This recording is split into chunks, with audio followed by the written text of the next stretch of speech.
Hi everyone, and welcome to the Cyberpulse podcast. In today's episode, I have a special guest with me who's been through a lot, and he has an interesting story to share. So today's episode is all about moving forward because we talk a lot about skills and results, but not enough about the mindset behind them. Everyone faces challenges in different ways. What matters is the choice to keep going. If you want something badly enough, you find a way to work through the obstacles. So, on today's episode of the Cyber Pulse, we're having a real conversation about effort, mindset, and finding your own path. So, Saboor, please can you introduce yourself to the audience, if you don't mind, and tell us a little bit about yourself and what you do? My name is Naushad Saboor. I am a cybersecurity specialist in architecture and a PhD researcher working on the quantum related subject, AI, blockchain, and trust system, especially. That's my simplest form of introduction. Interesting. So, Sabur, I don't know you personally, but I know for sure that you did a lot in your career. I know that you have worn many hats. You became a developer. You're known also as a hacker, as a CISO, as a researcher. Which version of yourself do you feel started this whole journey? This is fantastic question, and yes, you are nail on this. There's a lot of hats I have wear, and today I would like to share with you is it wasn't a developer guy or blockchain guy or PhD researcher. It was the hat I'm going to share with you, an incident responder, the firefighter. Interesting. What version came out when you started handle different types of incidents? The turning point for me was being in the middle of a cybersecurity incident where everything on the paper looked green. I worked for a state-of-the-art cybersecurity soft systems and technology and been monitoring everything like your RFID, your race, your DNA, all the way kind of thing, right? The biggest state of the art technology. We monitor everything, SOC, SIM, NOC, all kind of thing. And one day I was sitting on this lab around 3 a.m. in the morning, looking at my beautiful dashboard, and Interesting. everything looked perfect. I was just thinking to go and make a coffee. Okay. And suddenly the dashboard lit up like a Christmas tree. What happened? I haven't never seen a dashboard behave such a way, and sure, because I just checked the compliance dashboards, everything perfectly well. And then when I say first time, guys, I don't mean first day of my work or first month of work. I've been years. People call me like I was a part of the furniture for this infrastructure. I even I even do training for people who are coming newcomers. So I have never seen. I talk about it people that how it can be serious, but never seen this one. You've I'm never seen CFO. something that serious? Yes, I never seen something that serious. It was one of the most intriguing. My heart pumped when I saw the one a Christmas tree like this. I mean, the dashboard lit up as a red. What was it? A But ransomware attack? it was ransomware. It was not ransomware attack. It was a sophisticated malware attack. From Okay. before, this was I'm talking about way before the ransomware or something called ransomware, right? Okay. This was the way before. Ransomware is a before. Now this was we call the sophisticated ransomware, which is took everything down. And but I look back on my dashboard, my compliance dashboard. All right. Wow. Long story short, it say you are perfectly compliant. Are you though? I was having the house, it's like a house on fire, and the compliance guy saying, you're perfectly fine. You can sit and enjoy your meal kind of moment. Do you see what I'm trying to explain to you? Yes, I do. The takeaway was I realized a huge gap between the industry, what you claim to be compliance, and then actually the frontline guys feel how they feel. That's It's the like- version of me I would like to share. It's like two different worlds, right? Absolutely. Someone that's trying to stop something and someone that's signing everything and saying, "No, you're okay, you're good to go." Absolutely. Yes, that is a fantastic way to put the situation. Yeah. So, which version do you enjoy the most? I mean, The defender, the firefighter. I mean, yeah, I can say in my teens and on those areas, those times, yeah, I enjoyed the version of me firefighting experience in the front line because I worked for lots of frontline situations, great MOD grade operations. And yeah, I enjoyed that frontline part and detecting, breaking in to see systems and technology, how well it was secured. Interesting. Sabur, let me ask you this. When it comes to you defending systems, how important is it to be a part of a really good team? You need to have a motivation, you need to have determination, you need to have the mentality for research capabilities. To defending costs quite a lot of your time to read because I feel like attack need a different kind of mindset, but defense needed research background to possess the key to some people call me, I mean, I'm not bragging here. The guy have a chip on the head.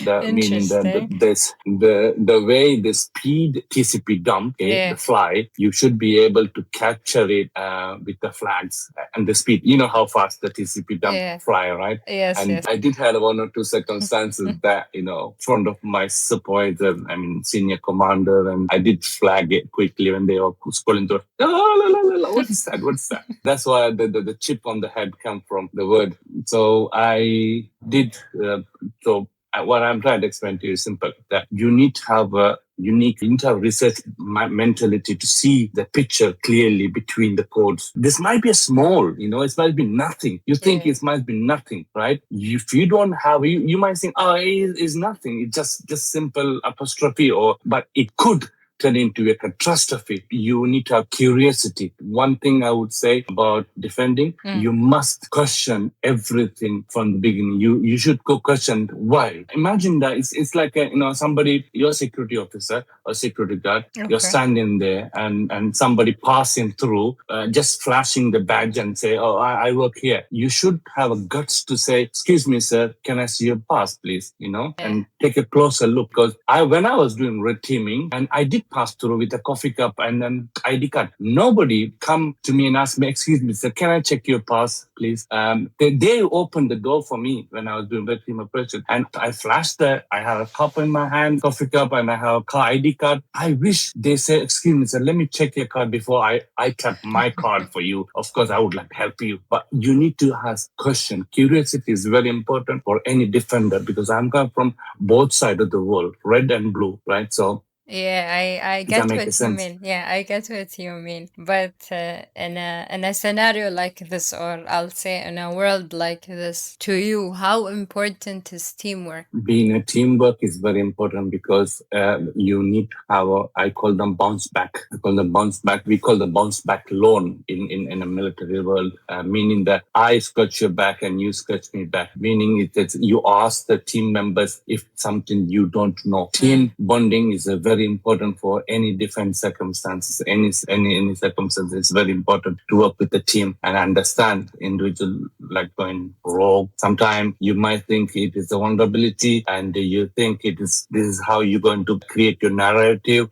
With the team help, it will motivate you to create a more tangible way to present your case to the board, and very, very important. So, Sabir, let me ask you this. Was there a moment early on when you realized cybersecurity was more than just a job? It was something you genuinely belonged in? I have been hacking since I was 15 or maybe earlier than that. I was, at the time, we all been through and you know yourself, we can relate it. The hacking is like a game for me, how many IPs I can Yes. break into, how many systems. It's a game, right? How many systems you can get into is the top game. And A I'm game talking about of before. a game of how fast can you get in? Exactly how fast you can get in and how many you score it.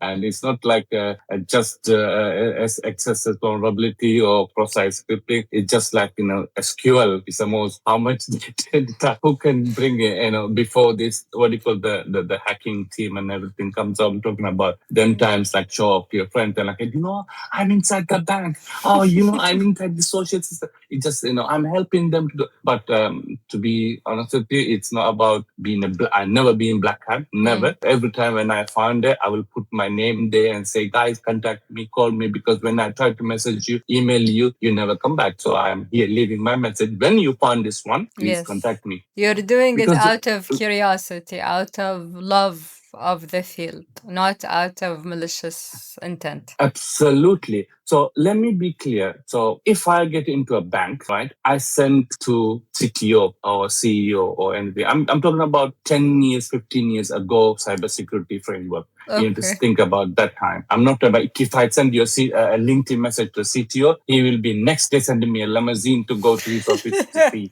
what did you do. So I'm talking about 10, 15 years ago. If you contact CTO, the email, you never get response from them. Never. True. Things have changed. Right. They dramatically changed. Things have changed. So at that time, when I hack into bank or is sensitive or corporation call, it's very hard to find exactly who is responsible. But I'm fed up of this communication. Simple messages, guys, this is me. This is my number. This is my home address. This is my home phone number. This is my mom's number. This is my grandma's number. Call me when you found this message. Thank you very much. I love you too. Interesting perspective. So once they found it, they will call my grandma and ask me, "Oh, hey, where's the Saboor? Saboor is my family name, right?" Saboor is messing around somewhere. So that is the perspective. Around 2009, a government called me for a red team operation. Okay. We have the task was to test a piece of aviation infrastructure on a commercial Airbus. I studied commercial Airbus aviation system and technologies in universities, how they work. And that's how my name flagged up, because during my uni days on aviation system and technology, and I was good what I was doing, which is did some well, because the aviation system was completely isolated, segmented domains, right? It's not like a flat technology, flat network. So they called me to do red team kind of operation. I said, okay, fine.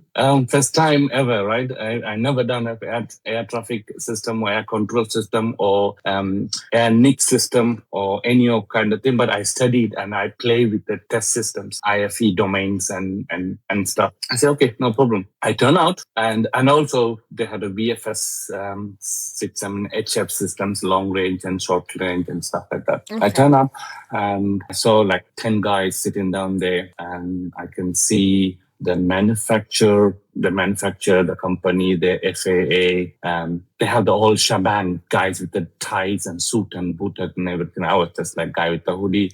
And and that's, I turn up and the guy asked me, "Hey, do you have a pass?" I say, "Yeah, I have a pass." And then they check my military ID and they say, "You're not wearing uniform, sir." I said, "Not me alone. There's 8 of us there, hoodie guys." Okay. So 8 hoodie guys, including me, 9 of them. And there's a lot of booted and suited and man in the black kind of things and FAA guys and safety check critical domain. And there's a lot of people. And they haven't given me scope before. All right. I even saw the OEM guys, original manufacturing team there as well. They arrived at the same time as well. I noticed many people. So we had a team briefing and no scope. They didn't give me no scope. They told us to go on it on your own. Let's do it and let's hack the system.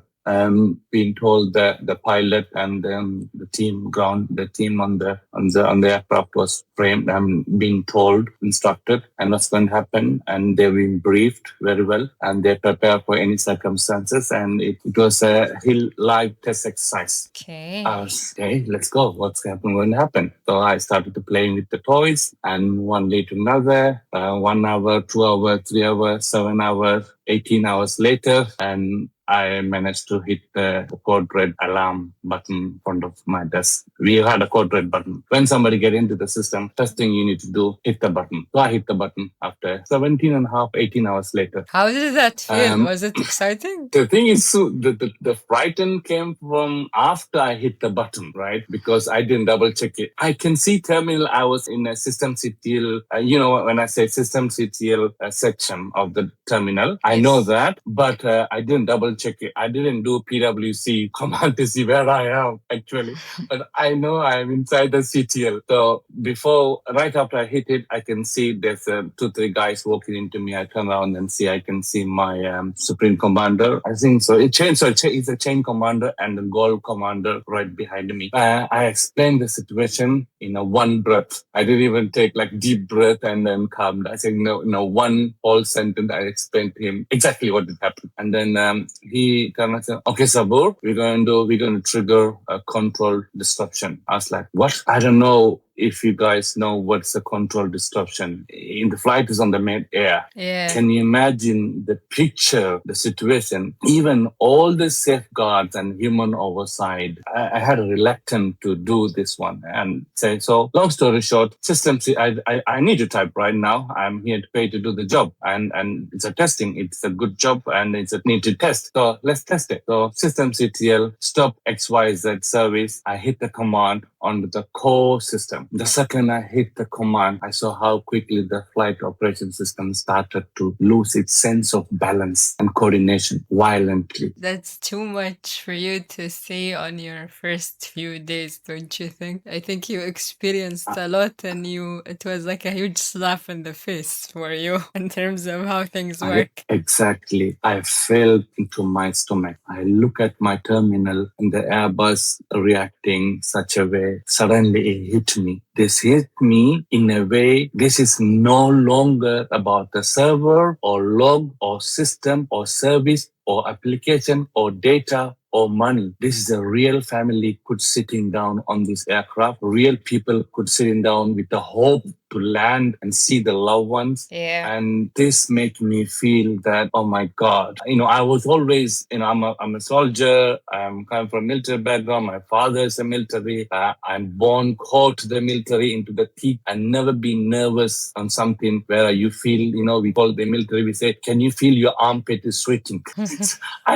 I never felt, this is the time I felt it. It just the moment. And that was the moment that the cybersecurity stopped feeling like a technical challenge for more or go a game. What I was trying to say to you, that was a moment cybersecurity stopped. I feeling like a game or technical challenge, a responsibility for protect and defend. It changed me how I see the industry, changed me the current stack basic system work, how the system work, like trust before transport. We configure the correctly. We might configure everything correctly. We might do all the checks and everything, but it changed the perspective of trust before transport. Does that make a sense? It makes sense because it changed how powerful you viewed it. I believe before that or before you experienced that, it was something very technical to you and you didn't Yeah, see its true value. But when you absolutely. experienced that, you saw how the world relies on it in a way. Absolutely. Can I tell you something, story? I told this one to my dad because my dad is my mentor. I told my dad that it happened to me, this one, and I don't know how I'm going to process it because I'm come from autistic background. So he's my comfort zone. I asked him, I'm going to do this. He told me, take your time, breathe and do this one. Da, da, da, da, da, da, da. So when I told dad about this experience, he said to me, son, when you are young, you always want to put your finger inside the plugs, electric plugs. Your mom always say, no, don't do that. Don't go and you're going to get electric shock. But I don't do this one. When I see you doing poke, you always poke the plugs. I don't know what you and the plugs got to do with your life. When you're a baby, you always. So I one day watched you feeling like getting electric shock. I watched you. And from that day onward, you never do this one. Because I think he saw that you're the type that likes to experience something, then you'll learn from it, then you'll understand how it works. You're the type of person that likes to challenge challenge themselves in order to understand it. And then once you see how it works, you're no longer that curious, but you operate because of your curiosity. Absolutely, absolutely. That's how exactly what you just saw the one before. I was thinking about the game. It's just technical, and but when you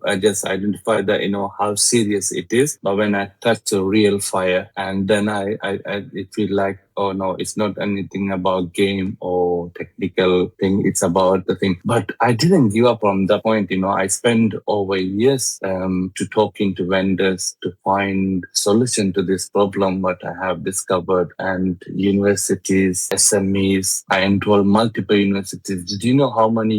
For this vulnerability, I enroll almost like work with over 5 universities or master programs. And Nice, don't mashallah. ask me, did you complete all the MSCs? No, I'm not gonna I ask don't. this. This is private. I'm not gonna expose you online. So I enrolled 5 master's program and two PhDs. But Mashallah. I haven't finished most of them because I want to find out the curious part of. So I will do research about it. Okay, let's imagine Professor Shekha is teaching about encryptions, right? Though I Okay. research about you, and then I will sign your MSc programs, and then I'll sit on your class only, and then I learn whatever you're teaching, and then I just walk off, and I don't bother about certification for anything. But I think for you, it's more like, okay, I got what I wanted out of this. It's not the certificate that you're after. It's not the degree. It's the lesson. Absolutely, you nail it. That's it. So, Sabur, So what's one belief about cybersecurity you've held for years that still shapes the way you work today? security must be the property of the protocol, not a promise on the terms and condition or the checkbook or the green lock on the browser. La la la. Can you elaborate on that a bit further? Most people think that padlocks in the browser meaning safety, privacy, and protection. But for me, it's always been a symbol of how people confuse with the encryption and unencryption with the full trust. Mm.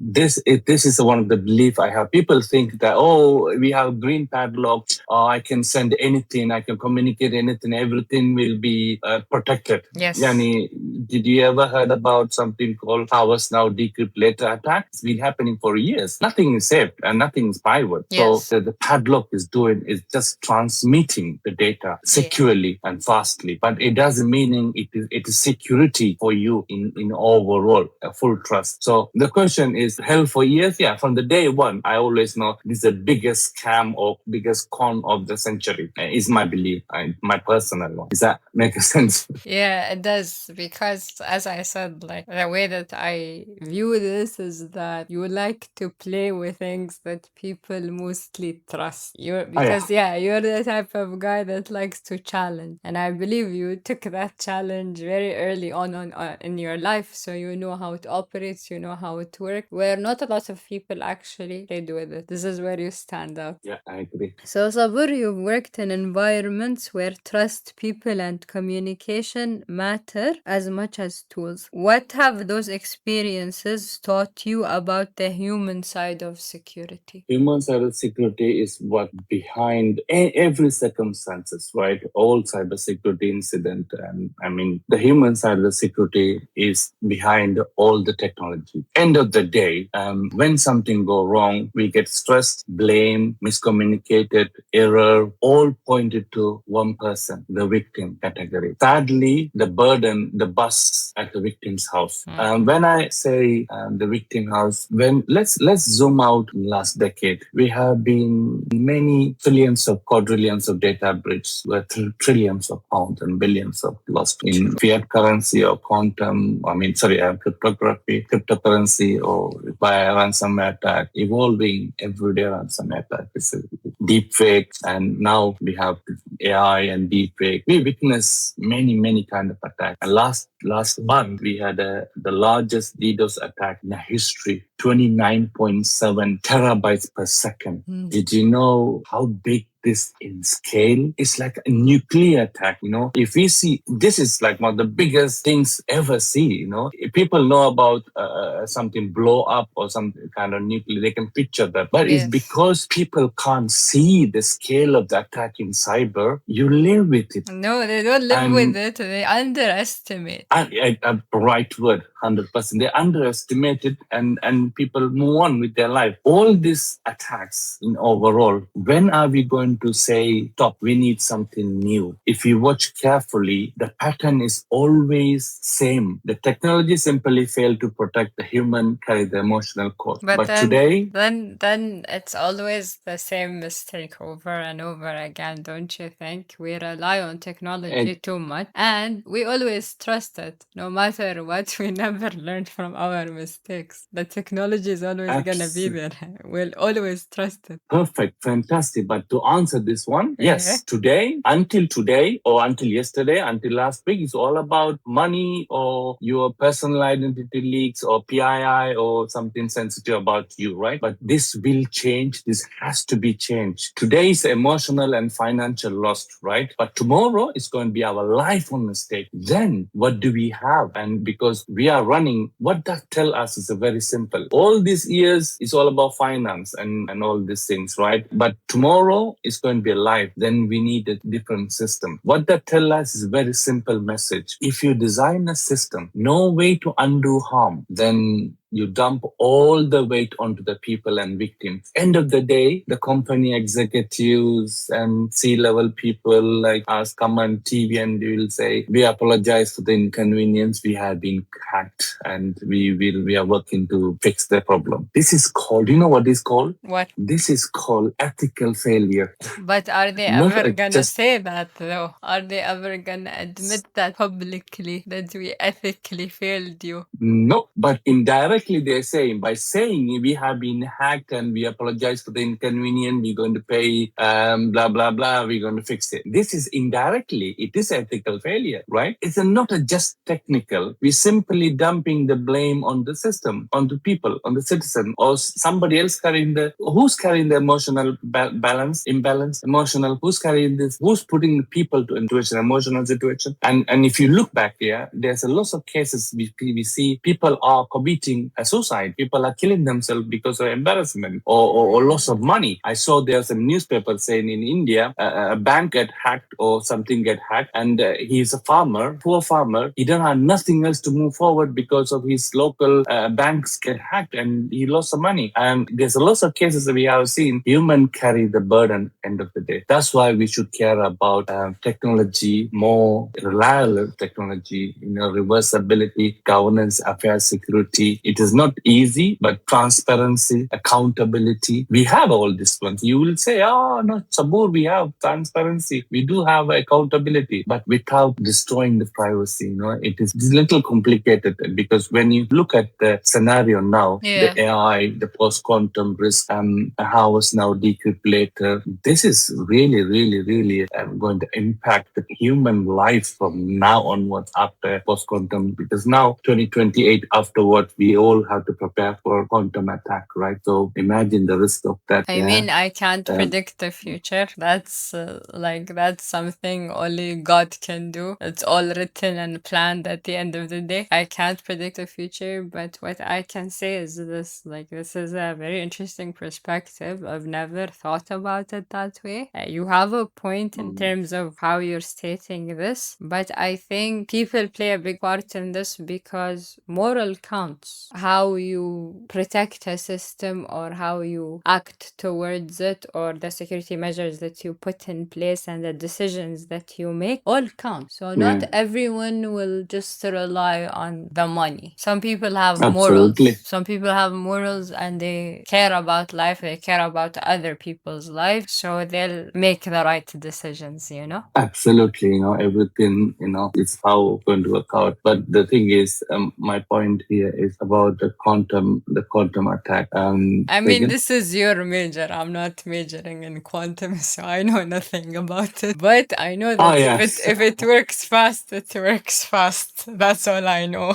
Yeah, it works fast and it will break fast as well. Imagine that when the quantum attack comes up, right? The we thinking the padlock on the browser is HTTPS is encrypted everything. When the quantum attack comes and they can decrypt all the messages. Now imagine legal professions, communication between legal profession or private communications, Of course, and it's I, gonna I it's gonna create chaos if it ever happens. But this is where new controls or new security measures should be put in place. Because do if we have it? no, currently we don't. But I mean, it's a challenge. Security is always a challenge because it's always evolving, it's always changing, and that's the fun Yeah, about cybersecurity. Because no matter how absolutely. many degrees we have, we're always learning new things, and we always will Yeah. continue learning new things if we want to continue to be part of it, you know? Absolutely. Yeah, absolutely. I like the way you put it here. We always learn and move on and fix it and move on, right? And this is like how I say the HTTPS, like, trust me,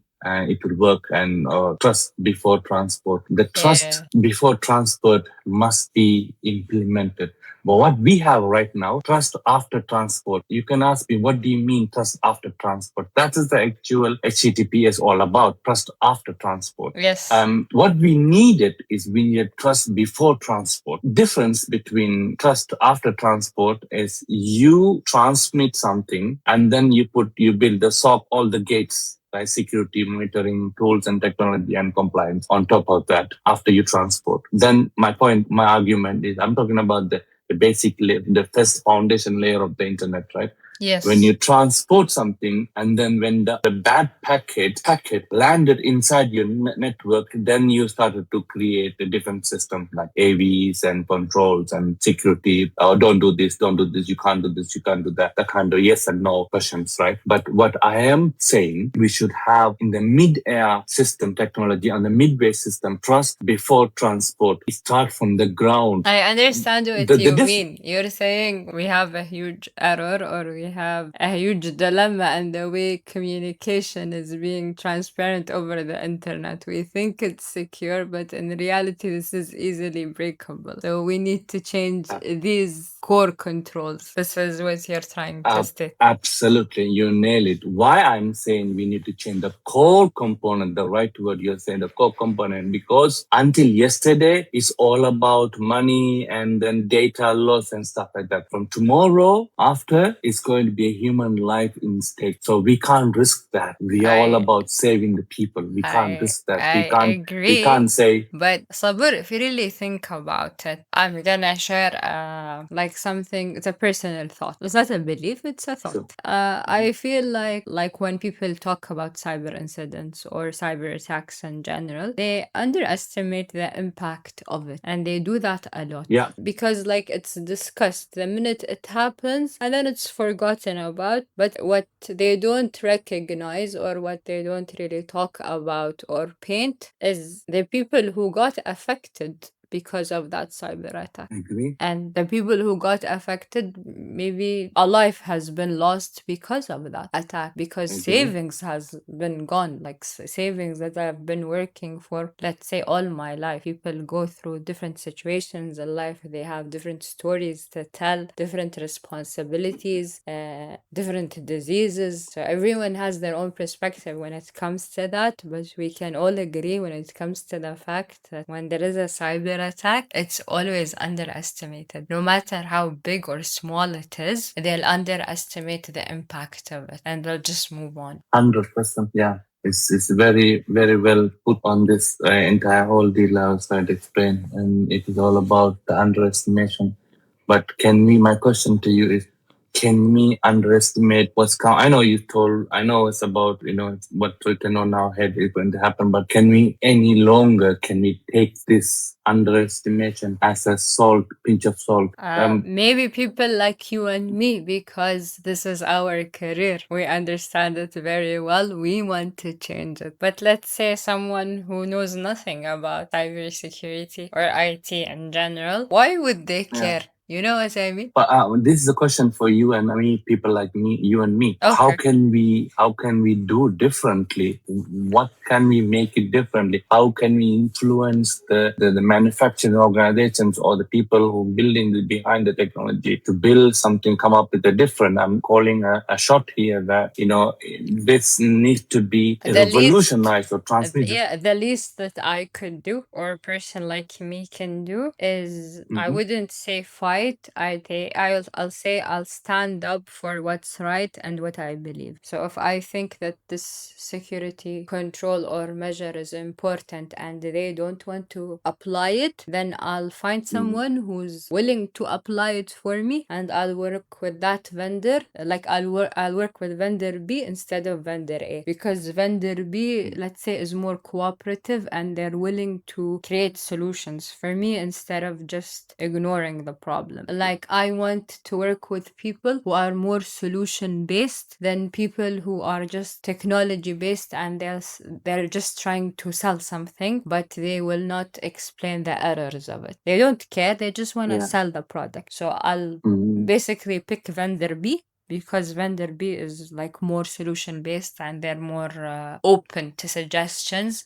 And we can't deny that there are vendors who are like this, but we need to Mm. pick and choose. Yes, I'm sure that's how it's supposed to be on the system and technologies implementation. Yeah, but sadly, we are Yeah. not aligned with it. But it's sad, but we have to pick what however we wanted to work on that. We can pick and choose. It's our right. If we have Yeah. control, this is our right. And I know that this is not an easy fight because we understand the impact of it and we know it very Mhm. well. So it's something that, let's say, we were born to do. Absolutely. Yeah, we have our rights, and how we're going to work on it's our choice. So, Sabur, before we wrap up, because I feel like we discussed a lot, what positive message would you like to leave with anyone trying to find their way in this field? Positive message. Like I earlier say that keep your moral compass, just like you say, keep your choice open, Mm. okay, and ask questions. And cybersecurity in this industry all about a buzzword, and tools are everywhere. And you need to question everything.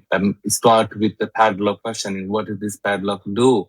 Zero trust meaning what? DR, disaster recovery, and it's really when somebody say to you, it's about, cybersecurity resilience, and is really what you have is actual resilience. Mm. So you need to question yourself, including the encryptions and decryptions, and be curiosity. Then more importantly, I would recommend, if anybody want to be part of this community, do this professionally. And I would like you to learn the language. If you can't speak the language, and you're not going to take your message across properly, believe me, if you learn the language, Python, Java, anything, Q, A, C, in any kind of languages, and you will be unstoppable. I say be curiosity, and there's a lots of buzzword and lots of tools everywhere, and don't trust when they say it's a zero trust. It don't make a sense to me ever. Zero trust meaning what? I don't trust anybody. Of course. Can you prove it? How? I just hacked in your system and you say zero trust. As you And I said, don't, I like don't, I these don't. these people know buzzwords. It's just a buzzword. They want to It's sound just a fancy. buzzword. Yeah. Yeah, sound, marketing professional. Believe me, if you learn these things, if you don't know the language, it's like you're going to a place and you wanted to say something, you have really good value information, you want to share it, and you can't do it anything. Even if you have motivation, you have determination, you are charismatic, you anchor, you work for 18 hours a day. If you don't know the language, you're not going to speak to the technology. You need to speak to the motherboard. You need to speak to the application. You need to see what application respond to you. And this is what I'm talking about when I say learn the language. Interesting perspective. I like that.